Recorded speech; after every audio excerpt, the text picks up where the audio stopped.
like till May 15. Extended what? Coma said today that we're supposed to, like, New York is going to be on the pause at least till May 15. Okay. So another 2 weeks.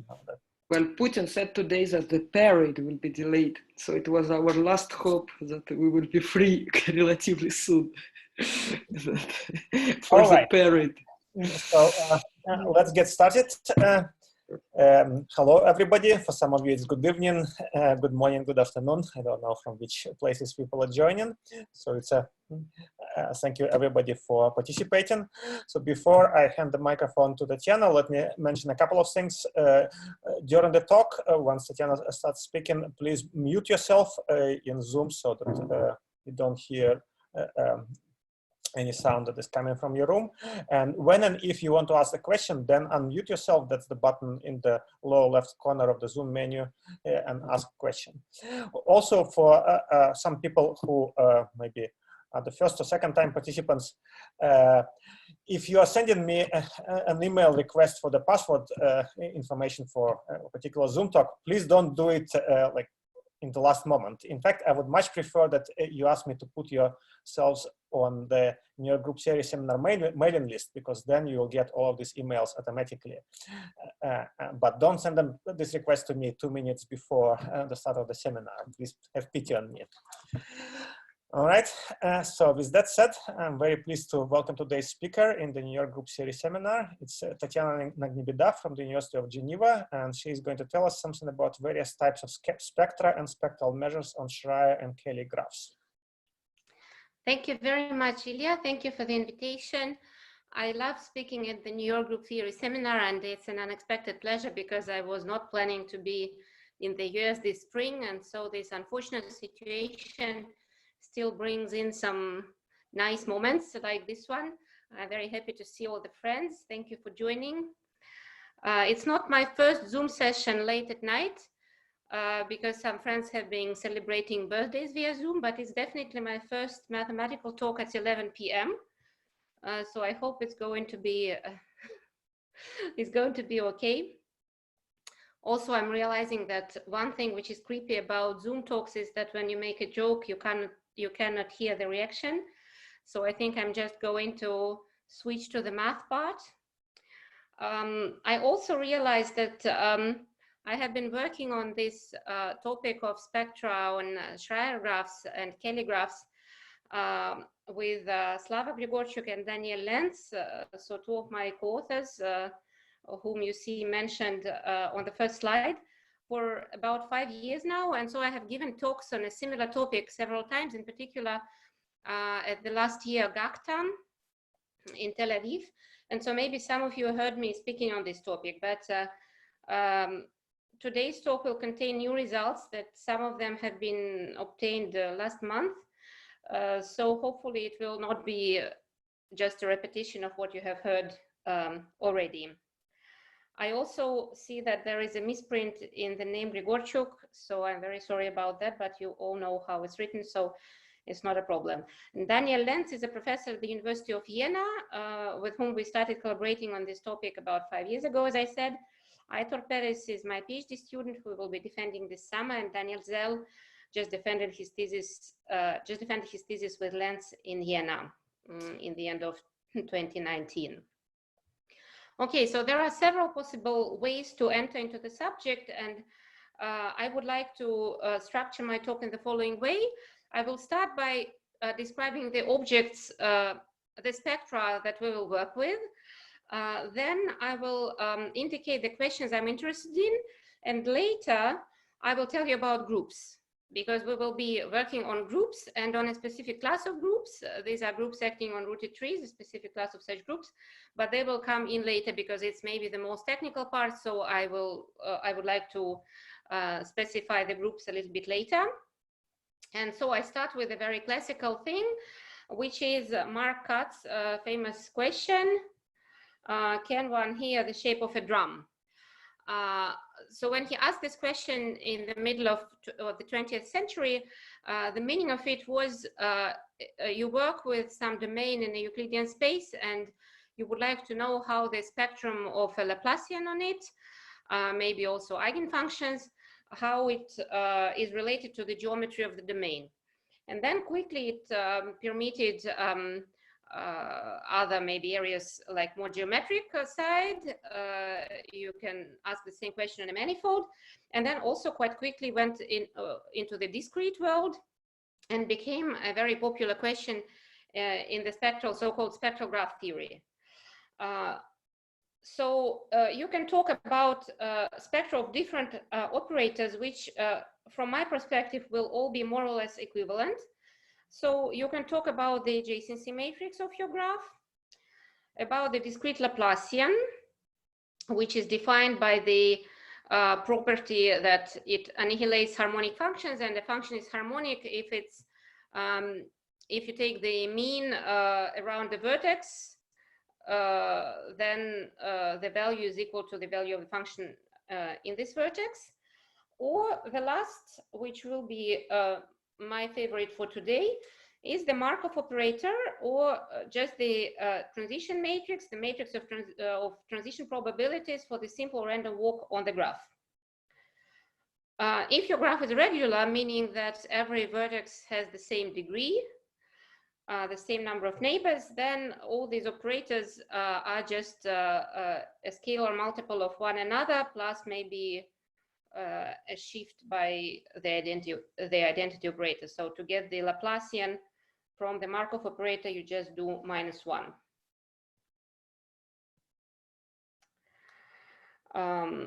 Okay, so now, of course, if you just work on an arbitrary graph, this is pretty much general, and there are not many things you can say.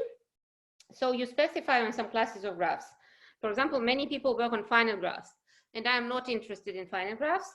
So I will be interested in infinite graphs, mainly. Finite graphs will actually appear, but only as a possible tool to approximate infinite graphs. And of course, in a group theory seminar, I will be interested in Cayley graphs, and I don't have to explain what these are. And also we will work with Schreier graphs. And so I introduce Schreier graphs in the following way, through my Laplacian. So this is my Laplacian, or my Markov operator, that I write as an element. I see it as an element in the group algebra. It's just the sum of the generators, which is normalized by the size of the generating set. And where can I make it act? So the first choice is to make it act on the L2 space on the vertices of the graph, which in the case of the Cayley graph is the whole group G. And this corresponds to considering this element of the group algebra in the left regular representation of the group. So you take the norm which comes from the left regular representation.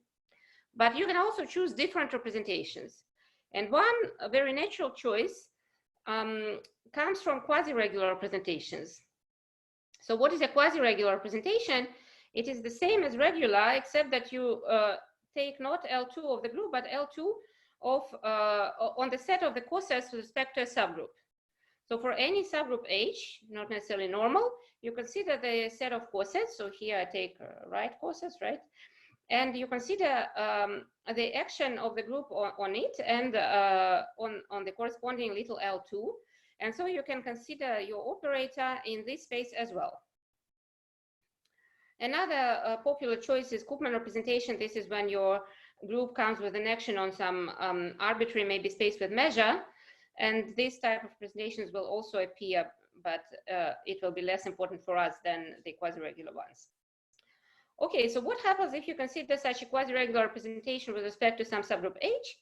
Then your operator, considering this representation, will in fact be again a Markov operator on a graph, except that it will not be the Cayley graph anymore, but it will be the Schreier graph of your group with respect to this subgroup H. So I recall that the Schreier graph is constructed in the following way. The set of vertices are the cossets with respect to the subgroup H. The edges, again, exactly as in the Cayley graph, correspond to the action by your chosen generators. So the Schreier graph is defined with respect to some chosen set of generators in G.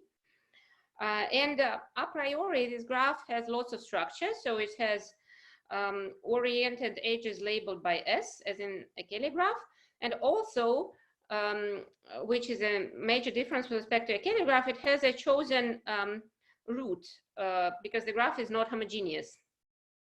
So the root corresponds to the vertex, which is your subgroup H.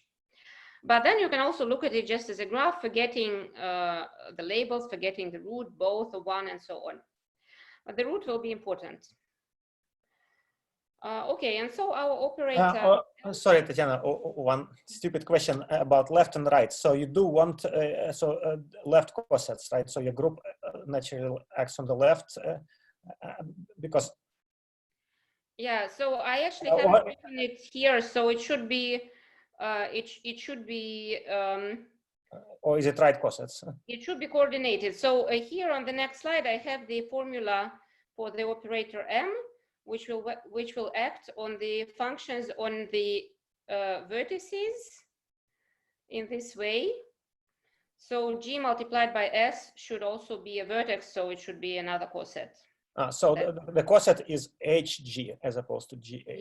Yeah. Okay. Yeah. On the right. Yes, I said left, but in fact it was right. Yeah, sorry. Okay. Thank you. Okay, and so when you project the operator to this L2 on the coset space, then it becomes exactly the Markov operator, but now for the simple random walk on the Schreier graph. Okay, so you start with the same element of the group algebra, but you look at it in a different representation, and it becomes the Markov operator on a different graph, but still related to the group, namely to the action on the space of cosets. There is also a way to look at Schreier graphs starting from an action.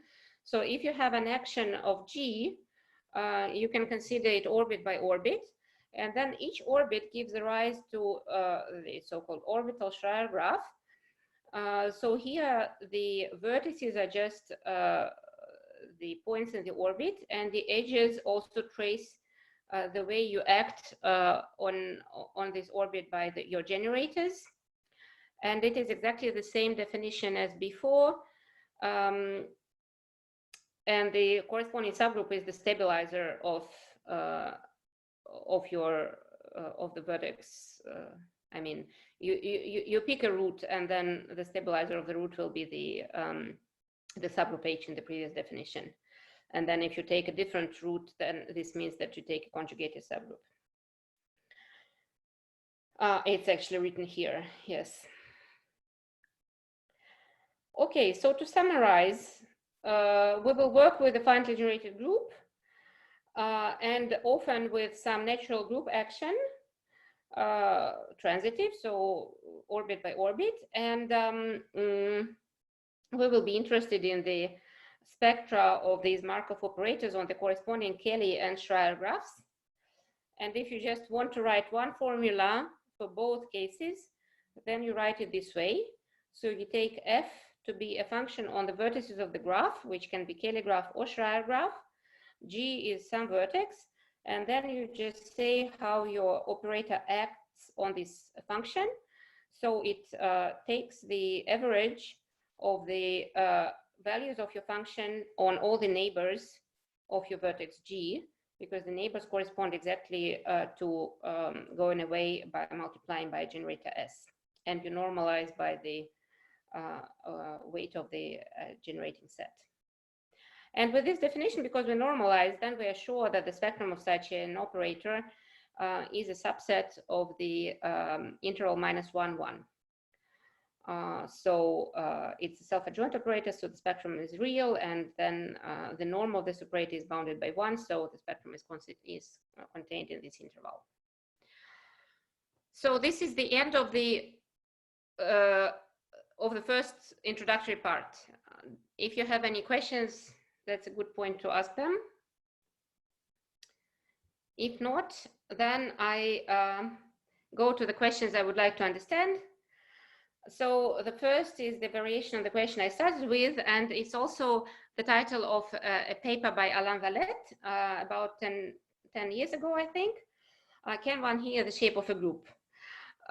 So of course the answer is no, because as we've seen on the previous slide, the operator, and so its spectrum actually is defined not for a group but for a Cayley graph.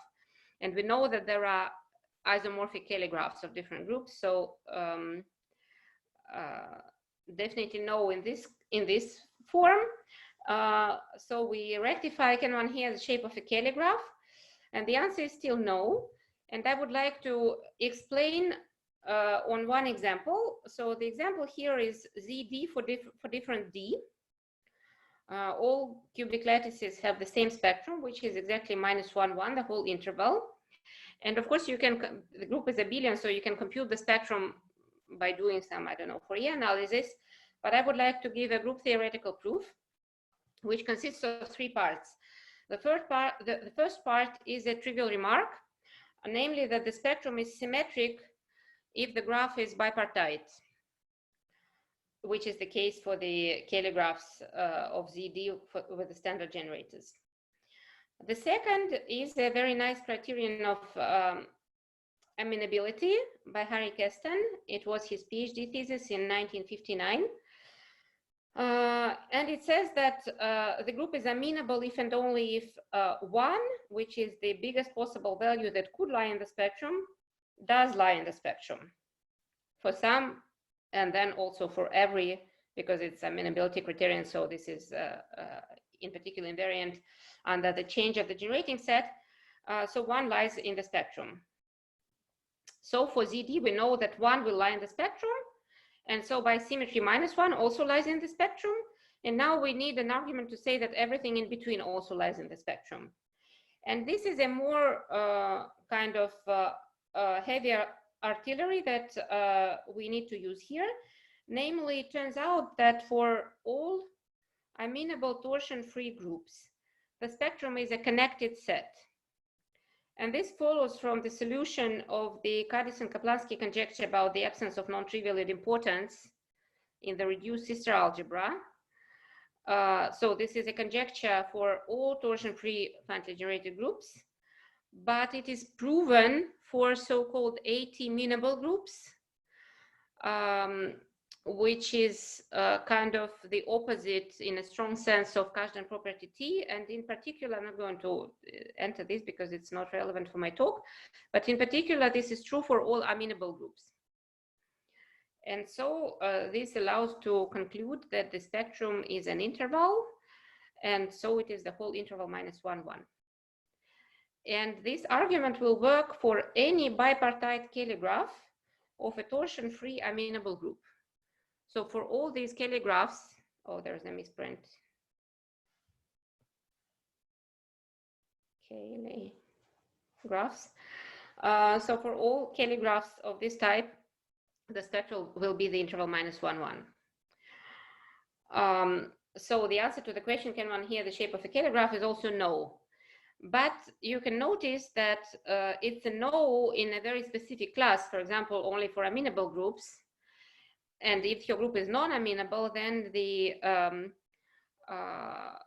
spectral radius lies somewhere, it's strictly less than 1. And actually, it's a very non-rigid thing, the spectral radius. It changes with the change of the generating set. So it's very unclear whether one can expect to have some rigidity in the non-amenable case. And also, if you drop the assumption of being torsion-free, then a priori the spectrum doesn't need to be an interval, and so on. So you still can ask the same question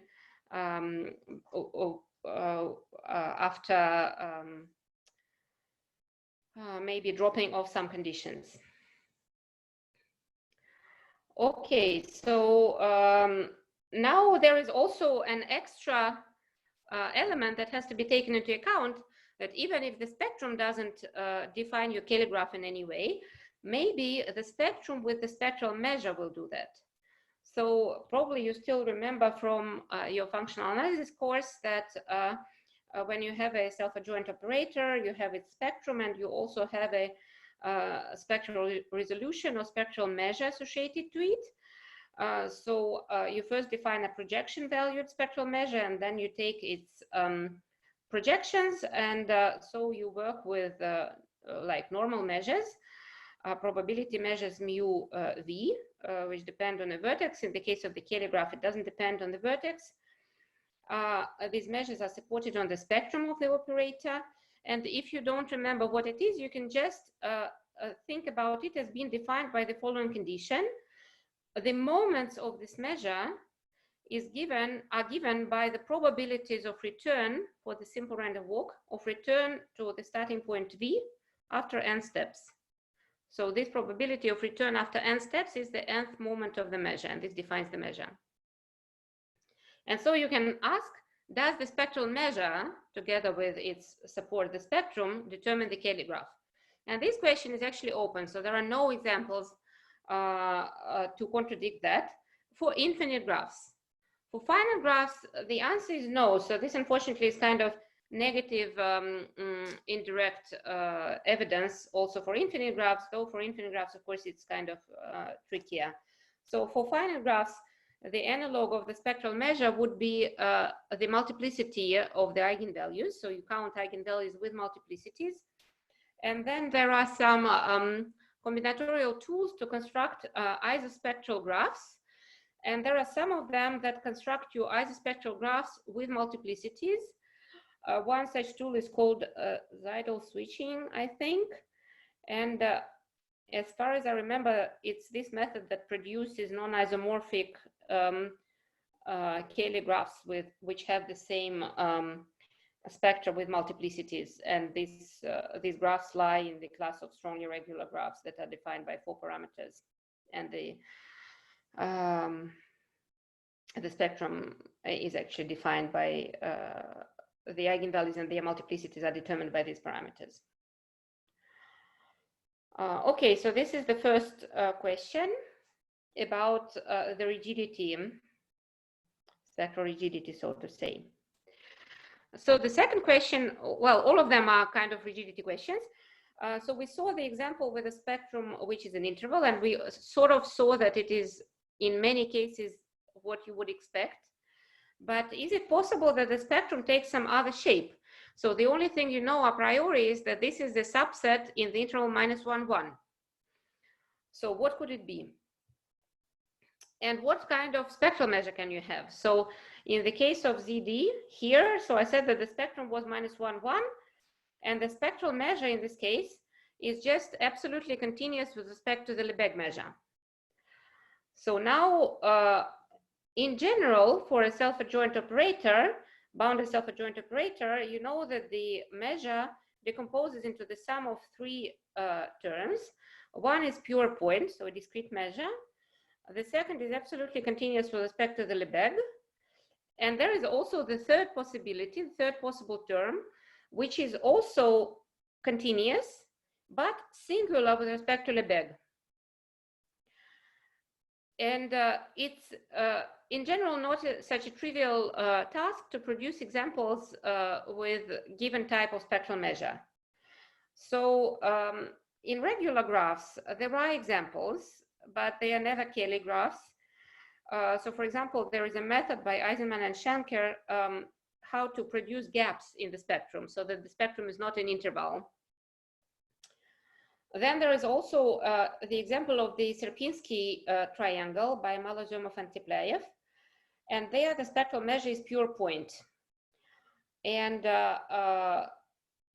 plus a countable set of points which accumulate. And the spectrum is a counter set plus this countable set of points. And then there are also 2 examples known to me of non-trivial singular continuous parts in the spectrum. In the spectral measure on a regular graph for the simple random walk, one by Barry Simon and one by Jean-François Quint. And Barry Simon's examples are just some decorations on Z, and Quint's, but in a way which is not really compatible with any Cayley graph or even Schreier graph construction. While Quint's example is quite interesting from our perspective, it's related to a group, and I will talk about it later. For Cayley graphs, it's absolutely not known where all these various configurations can occur. And basically, the only thing that we know for simple random walk, so for the just honest averaging operator on your Cayley graph, is that the spectrum is an interval. or the spectrum is maybe 1 or 2 intervals plus 1 or 2 isolated points. So this is actually, it's not easy technically, but the groups are simple on which you can get this. These are free products of finite cyclic groups. And this was done by Gabriela Kuhn and Donald Cartwright and Paolo Soardi in the 70s. And then there is also the very well-known example of the Lamplighter group with base Z and finite set of lamps. And so Grigorchuk and Zhuk considered the Laplacian spectrum on this group, and they have shown that even if the spectrum is still the interval -1, 1, the spectral measure is pure point. So this is so far the only example of a non absolutely continuous with spectral measure on a Cayley graph. So this example of the Lamplighter group, it's actually on my next slide, which addresses a different question, rigidity with respect to the changing of the generating set. So why this example is on this slide? That is because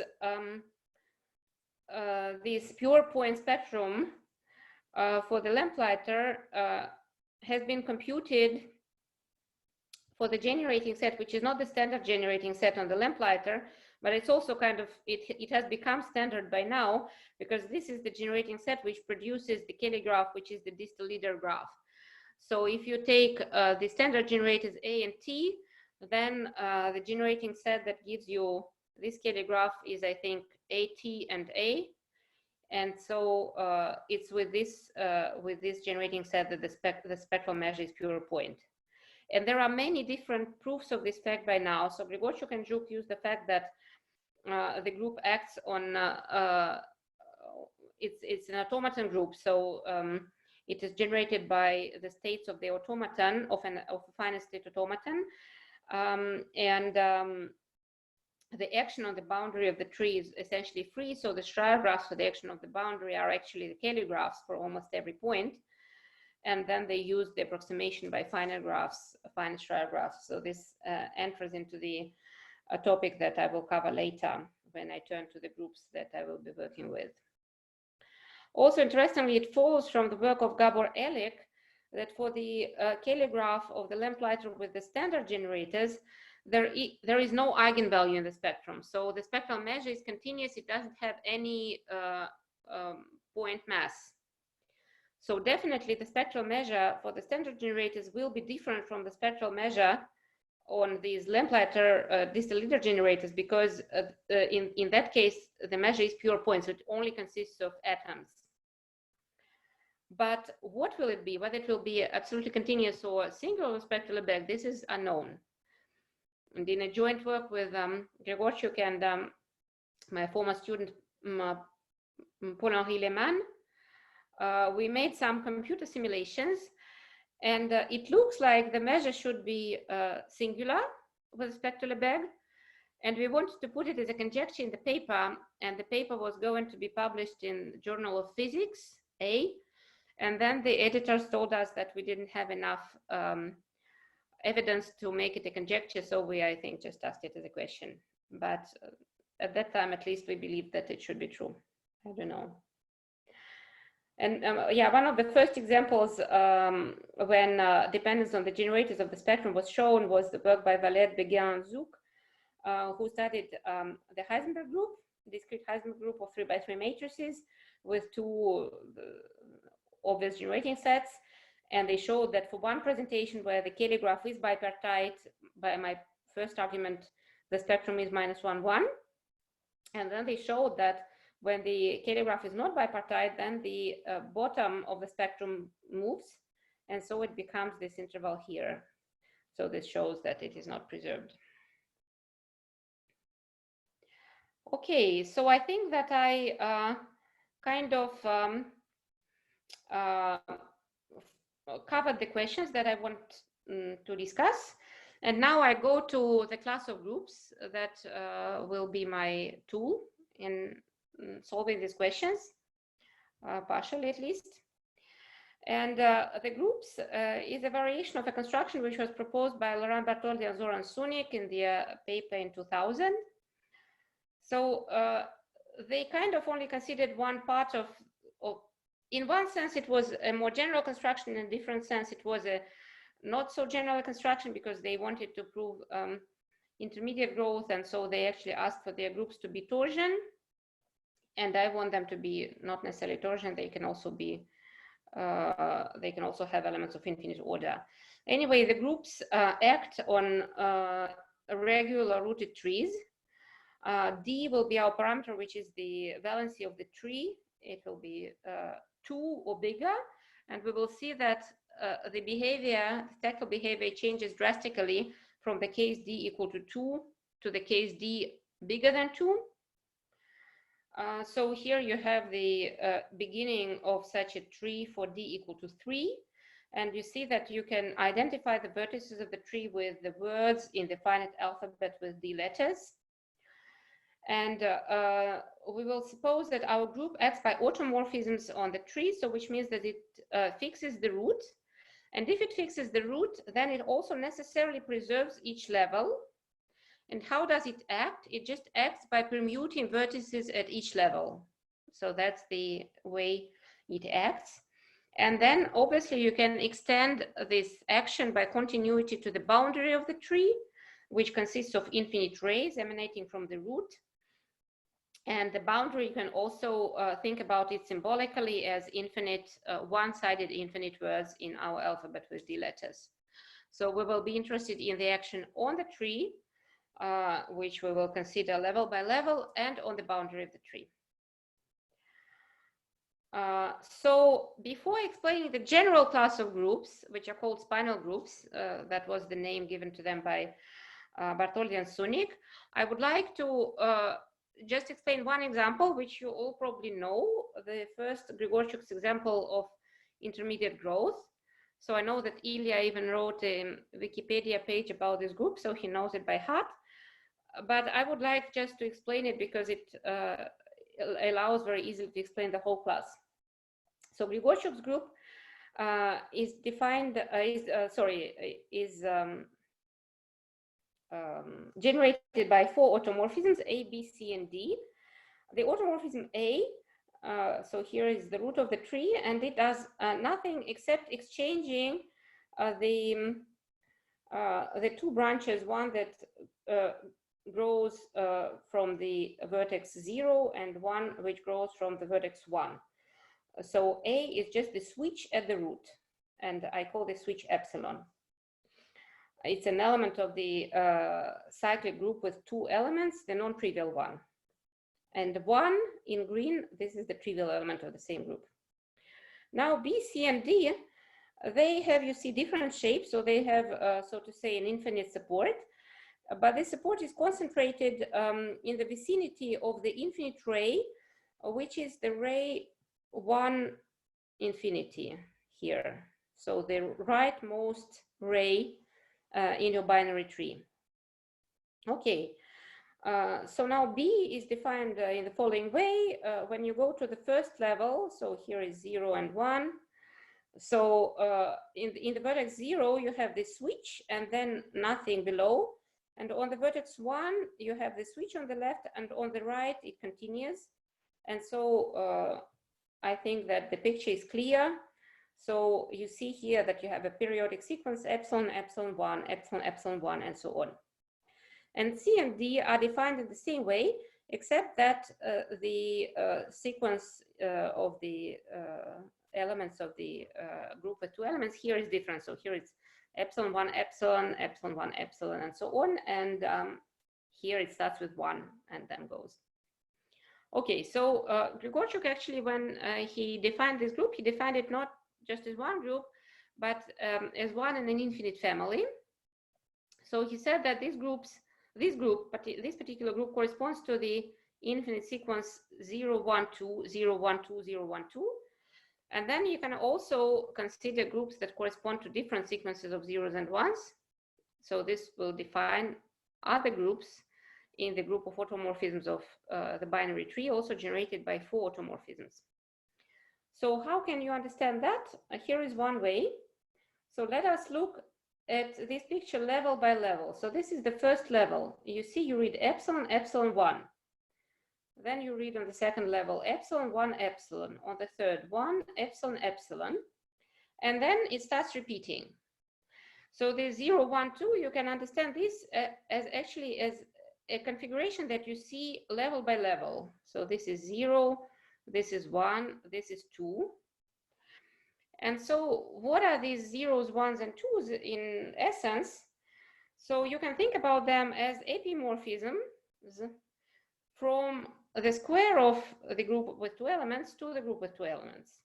So B, C, and D are non-trivial elements of Z2 square.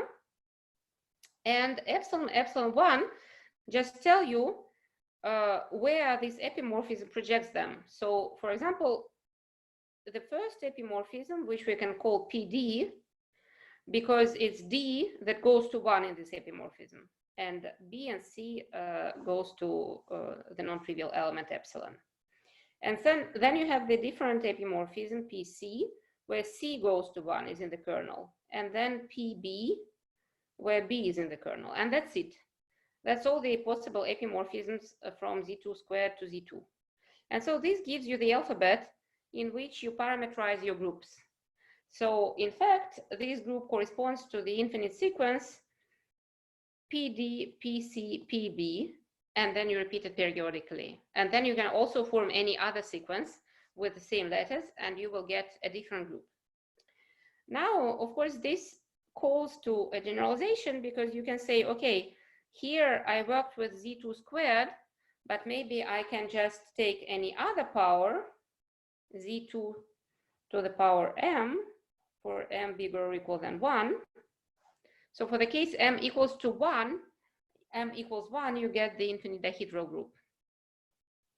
And then also the second parameter is d, which is the valency of the tree. So this also can change. And so this gives you the family of groups. So it's written here, is defined for an integer m and an integer d. And so the alphabet that we will be using will be the set of epimorphisms from the nth power of zd to zd. And for any sequence, well, there is a technical condition that will ensure that the group that you will construct will act faithfully on the tree, but I'm skipping the details. But anyway, you will use the same spinal generating set, all the non-trivial elements of B plus the cyclic generator of A, and this will define you the group for any sequence omega in our alphabet consisting of epimorphisms. And it will be a group which will be generated by A and B, and it will act by automorphisms on the D-regular rooted tree. Okay, so these are the groups that I will be considering. And it's kind of a countable family of uncountable families of groups. So for every D and every M, you have an uncountable family of groups because it is parameterized by sequences in this finite alphabet. Okay, so Grigorchuk group corresponds to the case D equal to 2, M equal to 2. And then to illustrate the difference with the case of higher degree of the tree, I will also give you the example of Fabrikovsky-Gupta group, which is the simplest possible for the case D strictly bigger than 2. It is D equal to 3 and M equal to 1. So the graphs that we are interested in are the graphs for the action. So the Schreier graph for the action on the levels of the tree. So here are the pictures for Grigorchuk's group. And here are the pictures for Gupta-Fabrikovsky group. So you see already that it looks differently.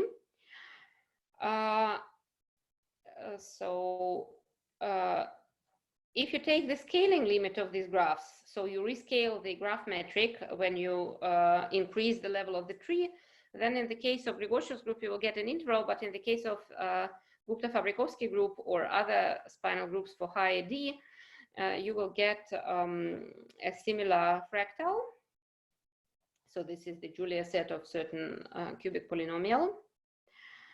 And so this is important here. These constructions give rise to an interesting space, to an interesting dynamical system. So we consider the action of our group on the boundary of the tree. So this can be considered, looked at as a topological space. The action of the group on it is minimal, or as a space with measure. There is a natural uniform measure on the boundary of the tree. And then you can make a construction which is similar to the construction used in the theory of invariant random subgroups, except that I would like to consider the map from my space on which the group acts, not to the space of subgroups, but directly into the space of rooted graphs. And so the images will be Schreier graphs. So for every element of the boundary, I will consider the Schreier graph for the orbit of this point, rooted at this point. So this is a rooted graph. It lies in the space of rooted graphs, labeled with the elements of the generating set S. And then you can kind of pull the action of the group which you have on the boundary of the tree to this space of Schreier graphs. So in order to get a nice space, you actually have to take the closure of the image and then take away the isolated points. And this space here is called the space of Schreier graphs for the original action. So the original action is the action of the group on the boundary of the tree. And you can consider the action of the group on this space, and it will be also minimal, and it will be also ergodic with respect to the image of the measure. So it's written here. This is a very interesting dynamical system from many points of view, and also from the spectral point of view. In particular, the spectrum of the operator on the Schreier graph in this space will not depend on the particular point of on the particular boundary point. This is a consequence of the fact that all spinal groups are amenable. So if you take the limits of finite Schreier graphs, but you do not rescale them, you just take the limits in local topology, then you get those infinite Schreier graphs for the action on the boundary. So this is, for example, the two possible configurations for the Schreier graphs of Grigorchuk's group. This is the typical situation, for example, for the point 0, 0, 0, 0, 0 leftmost. And this is for the singular point, which is this rightmost ray 1 infinity. So you see here the graph is one-ended. And these are the pictures for corresponding Schreier graphs, also the singular one and the regular one for Fabrikovsky-Gupta group. So you see here that the difference is that these graphs do not have linear structures, the ones for Grigorchuk's group. So this linear structure is something very helpful. Okay, so now to the results. So the first result computes the spectrum of Schreier and Cayley graphs for spinal groups acting on binary trees. So the first such computation was done by Artem Dudko, and then was generalized by Grigorchuk and Dudko, and now also by myself and Peres and Grigorchuk in various ways. So the interesting thing here is, first of all, that the spectrum of the Schreier graph on for the boundary points, which you see is just a line, basically. So it's very different from the Cayley graph of the group, which is a group of intermediate growth. So the Cayley graph will be quite complicated, but still you see that the spectrum is the same.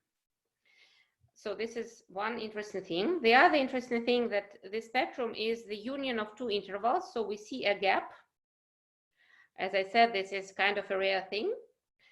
And the third interesting thing is that all spinal groups for d equal to 2, for all m and all omega, for all m bigger or equal than 2, will have the same spectrum. So this gives you lots and lots of examples of isospectral groups which are not pairwise quasi-isometric.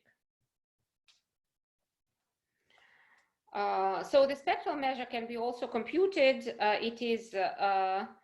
So the spectral measure on the Schreier graph can be computed, and it is absolutely with respect to Lebesgue. So it was first computed for the first Grigorchuk's group by Bartoldi and Grigorchuk. there is a small mistake in their formula, but essentially they did it. And unfortunately, the method that allows to lift the computation from Schreier graph to Cayley graph for the spectrum doesn't allow to say anything about the spectral measure. So the question still remains, what is the spectral measure on these Cayley graphs? So this we don't know. A priori, it could be not absolutely continuous with spectral bag. And now let us turn to the case D bigger than 2. And here the situation is quite different. So here we compute the spectrum, and it turns out that the spectrum consists of two parts. So this is kind of similar to the example of Malazomov and Tiplayev of the Sierpinski triangle that I mentioned. So it consists of a Julia set of a certain map, which is actually a very nice quadratic polynomial, x squared minus d times d minus 1. So this is spec infinity, plus an infinite set of a countable set of points which accumulate on this infinite set. And now the thing is that this actually is a general statement. It's even true also for d equal to 2. But the thing is that when d is equal to 2, then this polynomial, so this parameter, still belongs to the Mandelbrot set. And so the Julia set is connected. Whereas when d is bigger than 2, starting from 3, this is not the case anymore. So the Julia set, this part of the spectrum here, becomes a counter set of Lebesgue measure 0. And the countable set of points, which are actually the pre-images of 0 under this map F, they all lie in the spectrum, and they do not belong to this limiting part. So they accumulate on it, but they don't belong to it. So this becomes eigenvalues in their own right.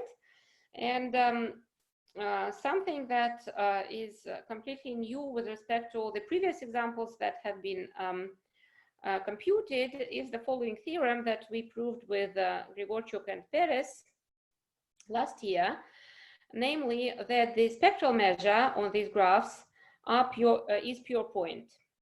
So the so this is formulated here in the following way.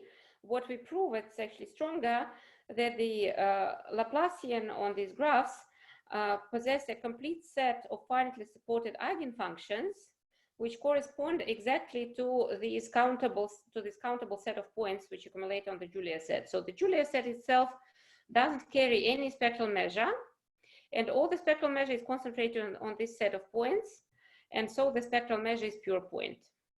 So this is one direction proven in this theorem. And the other direction is the so-called localization of eigenfunctions. So we prove that all eigenfunctions are actually finitely supported. So this is also an interesting phenomenon which has been observed in various physical situations, and it's interesting to observe it here as well. So this is the this theorem is about the a kind of honest spectral measure that is defined with respect to the operator. Then there is also the so-called integrated density of states. This is the averaging of the spectral measure with respect to all vertices of the graph. And this is usually easier to compute. And so this has been computed, for example, for the Fabrikovsky-Gupta group Schreier graph back in Bartoldi-Grigorchuk, and it looks like that. Whereas in the case of Grigorchuk's group, it's also absolutely continuous with respect to Lebesgue, so it doesn't have any peaks. It's just a continuous function. Okay, so here I repeated the same theorem so that you could compare it with the next theorem that tells you that if you go a little bit further in the space of Schreier graphs and look into the points which do not come from the action on the boundary of the tree, but which still lie in the space of Schreier graphs in the closure of the image when we take the map from the boundary of the tree into the space of graphs, then you can also get a non-trivial singular continuous component in the spectral measure. So this is a much rarer, a much more rarely observed phenomenon to get this singular continuous component on a graph. And so we were quite pleased when we were able to prove this. This is true for all D strictly bigger than 2 and M equal to 1. So this is the Gupta-Fabrikovsky group for D equal to 3, and then so-called generalized Gupta-Fabrikovsky groups for high at D. So for almost all Schreier graphs, like honest Schreier graphs for the action on the boundary, the spectral measure is pure point. And then for the limiting Schreier graphs, which lie in the space of Schreier graphs, but which are not Schreier graphs of the boundary points, then the spectrum has still the same pure point component, but also a non-trivial singular component. Such a situation, it turns out, has been observed before by Jean-François Quint on a graph which he called Pascal graph for some combinatorial reasons, but which in fact is exactly the same type of graph, so a limiting Schreier graph, but not the Schreier graph of a boundary point for the Hanoi Towers group. This is an interesting also group of automorphisms of the ternary tree that was considered by Grigorchuk and Sonic. So I wrote down here its definition in the self-similar form. It's generated by 3 automorphisms of the ternary tree. And so it's like typical Schreier graph for the boundary would look like just one part of this picture, just only if you look to the right. And what Ken did, he did this, he symmetrized the picture by drawing a second copy. And it turns out that this exactly what he got is exactly this limiting Schreier graph. He was not aware of that at the time. And so he also proved this existence of a singular continuous component in the spectral measure. So in the case of Gupta-Fabrikovsky group, for example, so this is the typical Schreier graph, the one that will have pure point spectral measure. And then this limiting Schreier graph that will have a singular continuous component, you will have to take away this loop, and then you will have 3 copies of the same graph growing from this vertex. So there will be some additional symmetry at the root that will produce this singular component. Okay, so finally, in the remaining moments, I would like to address the question of changing the generating set. So there are some examples for which it is easy to note that the spectrum is not an invariant under the change of the generating set. By our first result, we know that for spinal generating sets, so all these are examples of spinal groups, the spinal generating set gives you the union of 2 disjoint intervals. And then by symmetry, by the symmetric argument that I had in the very beginning, you can deduce that there are some minimal generating sets where the spectrum will be just the interval -1, 1. So this shows that, for example, having a gap in the spectrum or having spectrum and interval is not an invariant with respect to changing the generating set. So this is for Cayley graphs. Now for Schreier graphs, unfortunately, this for the moment we are not able to extend this to Cayley graphs, but for Schreier graphs, there is some very strong non-rigidity for spinal groups acting on the binary tree. So we know that for the spinal generators, the spectrum is the union of 2 intervals, as was shown in the first theorem. But it also follows from our work with Grigorchuk and Lenz, and then with Cell for the general case, that for a minimal generating set in these groups, the spectrum of the Schreier graph will actually be a counterset of Lebesgue measure 0, and the spectral measure for almost every boundary point will be purely singular continuous. So which is a very kind of unusual situation in the given examples, but this result follows from some considerations from mathematical physics where it turns out this is kind of the typical case. So maybe I will just mention the theorem which is used to deduce this non-rigidity result. So this is the topic of our ongoing work with Lenz and Grigorchuk, and one paper joined also with Zell. This is a reduction theorem that allows to reduce the problem about the spectrum of a Markov operator on a graph, on a Schreier graph, to the spectrum of a Schrödinger operator on a certain subshift.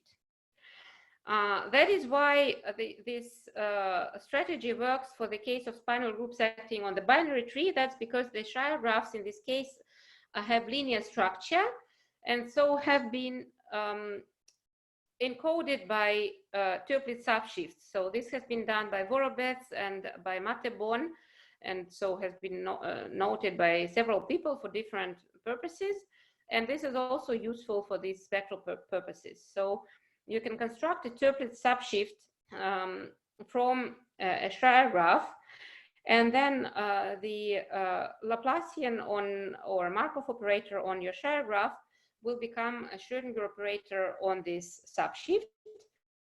So Schrödinger operator is actually an infinite matrix with 3 non-trivial diagonals. So the main diagonal and the 2 diagonals on 2 sides of the main diagonal.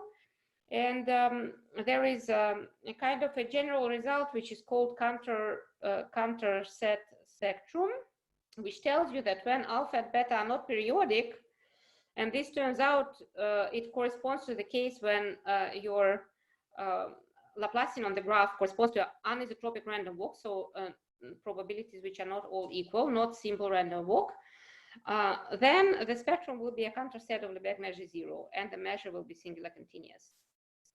And the periodic case corresponds to the simple random walk, and then the spectrum will be a union of intervals with the absolutely continuous measure. And so this is true under some conditions of low complexity of the subshifts. And so there are some known conditions from symbolic dynamics like linear repetitivity or Boucher-Nissan condition. And it turns out that the subshifts coming from spinal groups do not necessarily satisfy all these conditions. So for example, Grigorchuk groups satisfy the easiest linear repetitivity condition. And so it's kind of nice and easy. But already for Grigorchuk's family of groups, Boucher-Nissan condition is not enough. And so in our joint work, we had to generalize these spectral theorems in order to include all the subshifts that come from these spinal groups. And then we can apply this spectral theorem to conclude that, to describe the spectral type of Markov operators on the Schreier graphs. Okay, so I think I can just stop here, and thank you for your attention. All right, thank you very much. Thank you, Ken, for the interesting talk. All right, so now, are there any questions? So you're welcome to ask them now.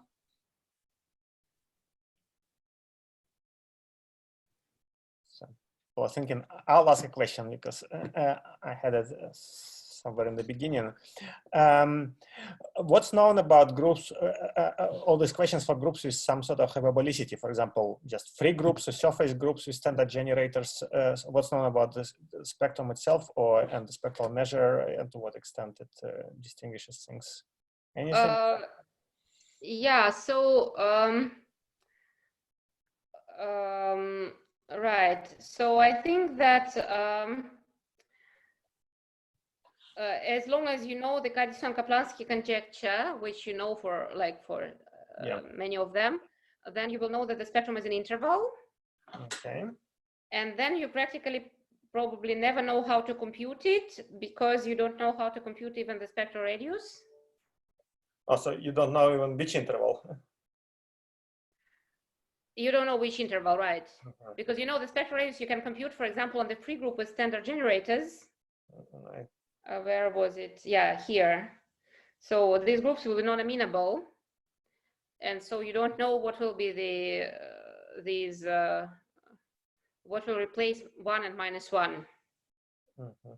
But okay, this is just the computational thing. But knowing that the spectrum is an interval is already a nice thing. About the spectral measure, I think that also you know that it will be absolutely continuous for the spectral Lebesgue in this case. But for example, adding torsion, you don't know what it will bring. So yeah, I don't know. I don't think that much is known. So what is known and what I haven't mentioned is that there are more things known about lamplighter groups. So there has been work by Grabowski, Virag, and also recently Grigorchuk and Simanek about constructing a singular component in the spectral measure for lamplighters, but not for simple random walks, but like when you take one generator and you put a big weight on it. So for such elements of the group algebra, you can produce like some interesting phenomenon by methods quite different from our methods.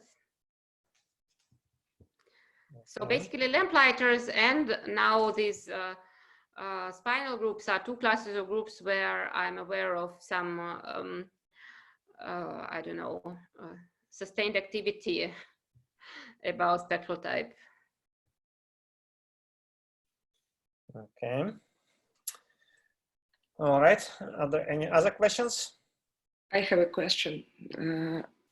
Did you ever think about the same constructions or like spectral measure and all these related things for the Rosy graphs and the relatives, those that appear in the study of multidimensional fraction algorithms?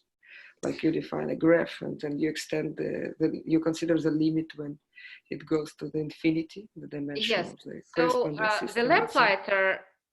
So this construction of the lamplighter Cayley graph, which is the distal leader graph, I told you that the spectral measure was computed via a limiting construction because the group also acts on the tree, and so you can approximate infinite graphs by finite Schreier graphs. And so there are different possibilities of these finite approximations. The one that was used by Grigorchuk and Zhuk, and then more recently by Grigorchuk, myself, and Lehmann, we considered the different Sofek approximation of the distal leader graph, which is done by so-called De Bruijn graphs. And these are exactly the Rosy graphs for the full shift. So you can compute the spectrum there and then use this limiting argument. And because so it seems like this, yeah, to other Rosy because graphs. it seems like you could really do a similar thing, making a Rosy graph for some low-dimensional system. Yes, and absolutely. Then try to, yeah. and it could work also. Detail. Yeah, but it could work not only for the Rosy graph and really in the sense of the Rosy induction, but also, you know, there are a lot of multidimensional fraction algorithms that can be presented to the Markov shift in some way. And there is a graph that you can associate with it. And then you can consider an infinitely dimensional version of your multidimensional fraction algorithm. And it seems that your approach is rather natural to get some invariant measure for this infinitely measured version of it, right? Infinitely dimensional, sorry. Yeah, so that would be very interesting to discuss this in more detail. Also, one thing that I wanted to say about multidimensional things is that, of course, we would like to extend our construction, the last things that I was talking about, from case d equal to 2 to d bigger than 2. And the thing is that the Schreier graphs there are not linear anymore. But with an independent work with my student, Aitor Perez, we showed that, in fact, so I don't know, I have changed, okay, it didn't, the screen sharing stopped for some reason, I think. But anyway, so what I wanted to say is that we have considered also all those low complexity conditions on the graphs as you can define for subshifts. And all this works for these graph dynamical systems as well as it works for subshifts. But we don't know, contrarily to the subshift world, what these low complexity conditions mean on the spectral side. So this is one part which is completely missing. But this may be something also that can be, one can think about.